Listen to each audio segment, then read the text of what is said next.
Hello friends, welcome back. आज के इस वीडियो में हम लोग chapter number 2 class 9 history Maharashtra board start करने वाले हैं। तो पिछले वीडियोस में मैंने आप लोगों को फर्स्ट चैप्टर समझाया था। आज हम लोग कंटिन्यू करने वाले हैं चैप्टर नंबर 2 से, और इस चैप्टर का नाम है इंडिया इवेंट्स आफ्टर 1960। तो 1960s के बाद में हमारे देश में क्या क्या इवेंट्स हुए थे उसके बारे में हमें इस चैप्टर से पता चलेगा। तो चलिए स्टार्ट करते हैं एक हाई एनर्जी लेवल से। और स्टार्ट करने से पहले, जैसा मैं हर वीडियो में कहती हूँ, आप लोग पेंसिल ले लीजिए, पेन ले लीजिए, नोटबुक ले लीजिए और टेक्स्ट बुक ओपन कर लीजिए। अगर आपके पास टेक्स्ट बुक नहीं है तो मैंने आप लोगों के लिए PDF शेयर किया है, आप इसे रेफ़र कर सकते हैं। तो India became independent in 1947 Christ era. 1947 Christ era में हमारा इंडिया इंडिपेंडेंट हो गया था, लेकिन इंडिया ने कॉन्स्टिट्यूशनल फ्रेमवर्क को अडॉप्ट किया था 1950 26 जनवरी में, और तब हमारा देश एक सोवरेन डेमोक्रेटिक नेशन बन गया था। हमारा इंडिया जो है, यहाँ पर अलग अलग मल्टी कल्चरल लोग रहते हैं एक ही सोसाइटी में, जिनका लैंग्वेज अलग है, रिलीजन अलग है, कास्ट अलग है, एथनिसिटीज़ अलग है, लेकिन फिर भी वो लोग एकजुट होकर रहते हैं। इसीलिए इंडिया को कहा जाता है यूनिटी इन डाइवर्सिटी। तो इनिशियल समय में इंडिपेंडेंस के बाद में हमारे देश में अर्थव्यवस्था और पॉलिटिकल स्टेबिलिटी और सोशल डेवलपमेंट काफ़ी नीचे स्तर पर था। तो मैं आप लोगों को एक एग्जांपल देती हूँ। समझ लीजिए एक चिड़िया है जो अभी अभी एक अंडे में से निकली है। उसके पास विंग्स है, पर है, लेकिन उड़ने की कला नहीं है। वही सेम चीज़ हमारे इंडिया के साथ में हुआ था। हमारा देश जो है स्वतंत्र हो गया था, पर स्वयं के ऊपर निर्भर होकर कैसे रहें, इसकी कला अभी तक नहीं आई थी। क्यों? क्योंकि स्वतंत्र होकर रहने के लिए हमारे देश में वो सभी चीज़ उपस्थित होनी चाहिए जिसकी हमें ज़रूरत है, जैसे कि अर्थव्यवस्था, राजनीतिक स्थिरता, social development, proper education system. तो ये सब उस समय नहीं था, क्योंकि अभी अभी एक बहुत ही बड़े झटके से हमारा देश आज़ाद हुआ है। तो उन सब चीज़ों को ले आने में थोड़ा समय लगेगा। हमारे उस समय के लीडर्स ने, उस समय के ऑफिसर्स ने काफ़ी अच्छा कार्य किया है, जिनके नतीजे आज हम देख पा रहे हैं। तो यहाँ पर वही चीज़ बताया गया है कि इनिशियल समय में हमारा देश जब आज़ाद हुआ था, उसके बाद हमारे देश को काफ़ी इश्यूज़ जो है सॉल्व करने पड़े थे। इकोनॉमिक, पॉलिटिकल और सोशल डेवलपमेंट के इश्यूज़ को हमें सॉल्व करना था। तो क्या किया गया था इन इश्यूज़ को सॉल्व करने के लिए? हमारे देश ने प्लानिंग कमीशन और इंडस्ट्रियलाइजेशन को महत्व दिया, जिनके वजह से हमारा इकोनॉमिक डेवलपमेंट हुआ था और पॉवर्टी को एलिमिनेट किया गया था। और पॉलिटिकल स्टेबिलिटी के लिए हमारे देश में डेमोक्रेसी के ऊपर विश्वास और प्रॉपर कंडक्ट ऑफ इलेक्शन ये काम आया था। तो आपको बताया जाए कि India is the largest democratic nation of the world. ये ऐसे ही नहीं हुआ है। शुरू में हमारे देश में भी पॉलिटिकल स्टेबिलिटी नहीं था, लेकिन उसे प्राप्त करने के लिए बहुत ही मेहनत किया गया है। एक अच्छे से इलेक्शन कंडक्ट करवाया जाता है हमारे देश में। हमारे देश में सबसे बड़ा इलेक्शन होता है, इतना सारा इलेक्शन होता है, because it is a vast country, population बहुत ज़्यादा है यहाँ की। तो इस नतीजे तक पहुँचने के लिए शुरुआत में बहुत ही कठिनाइयों का सामना करना पड़ा था हमारे देशवासियों को। At the same time, several social reforms, including policies and programs for the weaker section of the society, were sought to be implemented. तो उसी समय पर काफ़ी सोशल रिफॉर्म्स और पॉलिसीज़ को भी इंक्लूड किया गया था, ताकि हमारे समाज के जो वीकर सेक्शंस हैं उनको भी proper literacy, proper education proper job facilities और समानता मिल सके, उनके लिए काफ़ी रिफॉर्म्स, काफ़ी प्रोग्राम्स भी लाए गए थे। जैसे गर्ल्स के लिए भी बहुत कुछ किया गया था, उनको भी रिजर्वेशन दिया जाता था। तो ये सब चीज़ें, ये सब रिफॉर्म्स भी उस समय पर आए थे। तो अब हम लोग देख लेते हैं 1960s में क्या हुआ था। 1960s के दशक में बहुत सारे इवेंट्स अकर हुए थे पॉलिटिकल सिचुएशन से रिलेटेड, और जो इवेंट्स यहाँ पर हुए थे उन इवेंट्स ने हमारे राजनीतिक सिचुएशंस को काफ़ी इम्पैक्ट किया था। गोवा, दीव और दमन फ्री हुए थे पोर्चुगीज़ रूल से और वो इंडियन संघ के पार्ट बन गए थे। इंडिया और चाइना के नॉर्दर्न बॉर्डर में बहुत ही दिनों से तकरार हो रही थी, टेंशन्स हो रहे थे, मतलब झगड़े लड़ाई का मूड बन रहा था।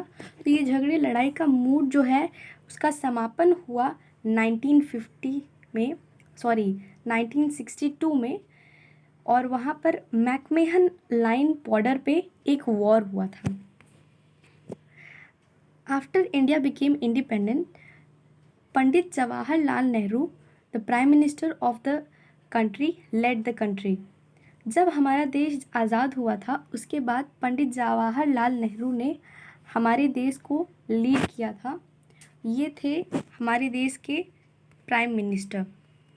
आपको ये क्वेश्चन पूछा जा सकता है, और उन्होंने हमारे देश का फॉरेन पॉलिसी बहुत अच्छे से बनाया था। वो हमारे देश के फॉरेन पॉलिसी के आर्किटेक्ट माने जाते हैं। इनका जो योगदान है सोशल और इकोनॉमिक डेवलपमेंट में वो बहुत ही महत्वपूर्ण है और बहुत ही उल्लेखनीय है। जवाहरलाल नेहरू की मृत्यु 1964 में हो गई थी। लाल बहादुर शास्त्री ने सक्सीड किया था उन्हें, और वो जवाहरलाल नेहरू के बाद अगले प्राइम मिनिस्टर बने थे देश के। और पंडित जवाहरलाल नेहरू के बाद लाल बहादुर शास्त्री जी के कार्यकाल में इंडिया और पाकिस्तान के बीच में एक बहुत ही बड़ा युद्ध हुआ था कश्मीर को लेकर के, और उस समय का नाम है 1965। तो आपको ये जो है क्वेश्चन आ सकता है कि इंडिया और पाकिस्तान में वॉर कब हुआ था कश्मीर इशू को लेकर के, तो वो हुआ था 1965 में। और उस वॉर में सोवियत रशिया ने इन दोनों कंट्रीज़ के बीच में समझौता करने का कार्य किया था। लाल बहादुर शास्त्री जी का मृत्यु ताशकंद में 1966 में हुआ था। इन्होंने एक बहुत ही महत्वपूर्ण स्लोगन दिया था जिसे जय जवान जय किसान कहा जाता है, जिसमें इन्होंने सोल्जर्स और फार्मर्स के इम्पोर्टेंस को हाईलाइट किया था। उसके बाद हम देखते हैं इंदिरा गांधी जी के बारे में, जिन्होंने एक बहुत ही महत्वपूर्ण कार्य किया है हमारे देश के लिए, जिनके बारे में अभी मैं थोड़ी देर में आपको बताती हूँ।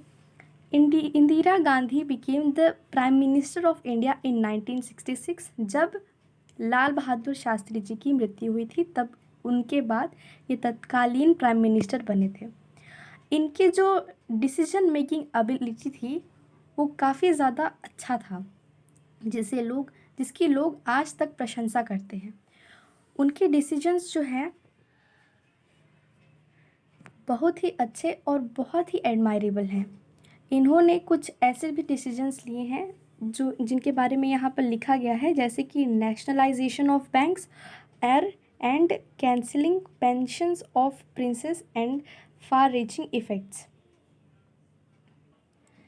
इंदिरा गांधी जी के कार्यकाल के समय में 1971 में पाकिस्तान के साथ एक बहुत ही बड़ा युद्ध हुआ था, जिसे लोग आज भी याद करते हैं और जो बहुत ही महत्वपूर्ण है इंडिया के इतिहास में 90s के दशक में।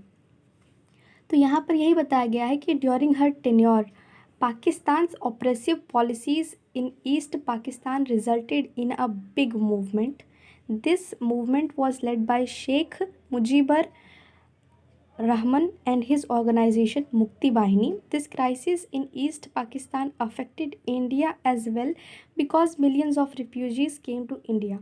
तो क्या होता था, ये जो बांग्लादेश है पहले ये ईस्ट पाकिस्तान जाना जाता था, जो पाकिस्तान के लोग थे वो यहाँ के लोगों को काफ़ी ज़्यादा पीड़ित करते थे, जिसके वजह से जो उसका विरोध करते थे उनका काफ़ी बुरा हाल होता था। तो जिनका बुरा हाल हो रहा है उनको दुख तो होगा ही, वो अपोज़ करेंगे। तो वहाँ पर एक बहुत ही बुरा कंडीशन हो गया था और वहाँ पर जो शांति थी भंग हो गई थी। और जैसे कि बांग्लादेश हमारे इंडिया से जुड़ा हुआ है, तो इंडिया के कुछ राज्य में भी शांति भंग हो रही थी, जिसे हमारे प्रधानमंत्री मतलब इंदिरा गांधी जी ने देखा और ये इम्पोर्टेंट समझा कि इंडिया की शांति को मेंटेन करने के लिए कुछ करना चाहिए। तो वहाँ पर उन्होंने ईस्ट पाकिस्तान को पाकिस्तान से अलग किया था। वहाँ पर उन्होंने मुक्ति वाहिनी का निर्माण करवाया था, जिसे यहाँ बताया गया है मुजीबर रहमान ने लीड किया था, मतलब उन्होंने लीड किया था। तो ये जो था इंदिरा गांधी जी के बारे में था और उस समय क्या हुआ था, क्या हुआ था, कैसे झगड़ा हुआ था, उसके बारे में हम लोग 1970s में पढ़ेंगे। तो इस वीडियो में इतना ही। अगला जो पार्ट है हम लोग अगले वीडियो में कंटिन्यू करेंगे। आप लोगों से मैं एक इम्पॉर्टेंट बात इस वीडियो में कहना चाहती हूँ। अगर आपको हिस्ट्री अच्छे से पढ़ना है तो आपके पास लॉ ऑफ कनेक्टिविटी होनी चाहिए, बहुत ही अच्छे टीचर्स ने कहा है।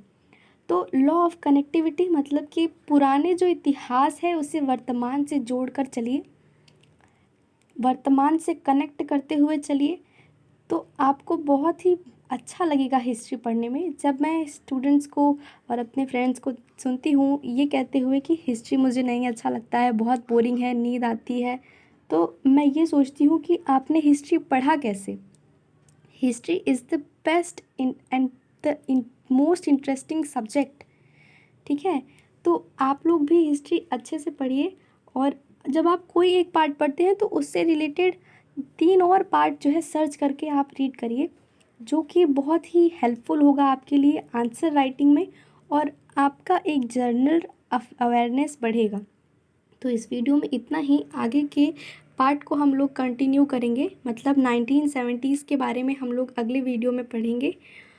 Thank you for watching this video and I hope this video was helpful for you. Please keep on working hard and keep on studying so that you all succeed in your life.